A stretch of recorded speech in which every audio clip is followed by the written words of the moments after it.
දෙවෙනි මේ කතාවේ මීළඟට සිද්ධ වෙන්න යන්නේ විමල්ට කියලාවත් කරගන්න බැරි දෙයක්.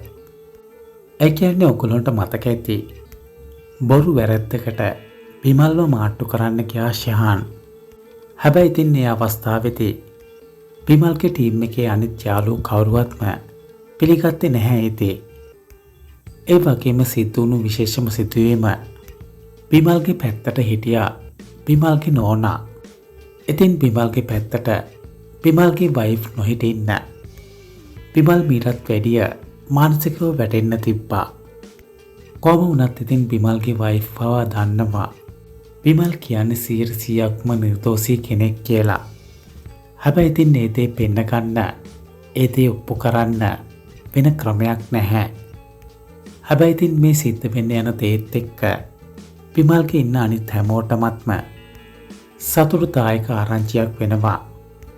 ඒ කියන්නේ මෙතනදී අපිට බලා ගන්න පුළුවන් විමල් නිර්දෝෂී කියලා මේ සිද්ධ වෙන්න යන දේත් එක්ක ඔප්පු කරගන්න ලේසි වෙනවා. ඉතින් අපේ වීඩියෝවත් එක්ක දිගටම රැඳී සිටින්න. ඔබ අපේ නාලිකාවට අලුත් නම් අපිව සබ්ස්ක්‍රයිබ් කරලා එහා පැත්තේ බෙල් අයිකන් එකත් ඕල් දාලා තියාගන්න.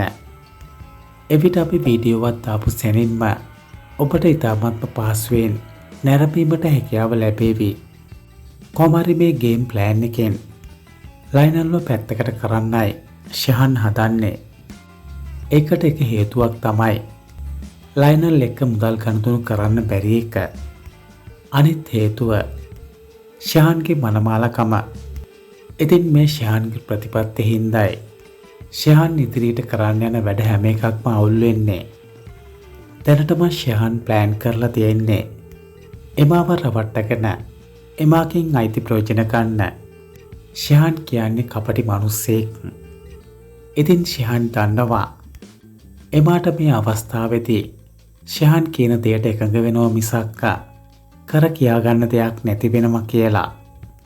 ඒ නිසා තමයි මේ විදියට එමාව ශහාන්ගේ පැත්තට නම්ම ගන්න හදන්නේ.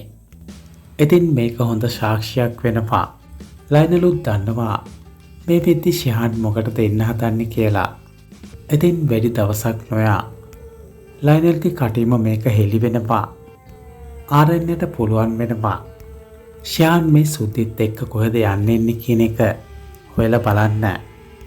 කොහොම වුණත් ඉතින් ළඟදිම දවසක සුද්දි ශහානු එකට ඉන්නම අල්ලගන්න පුළුවන් වෙනවා ආරයන්නට. මොකද මේ හැම තොරතුරක්ම ලයිනල් ආරයන්නට දෙනවා. ඉතින් අපිට බලා ගන්න පුළුවන් ඉදිරියේදී ශහාන් දන්නේම නැතුව ශහාන් වැඩිකාරයා බවට පත් වෙනවා.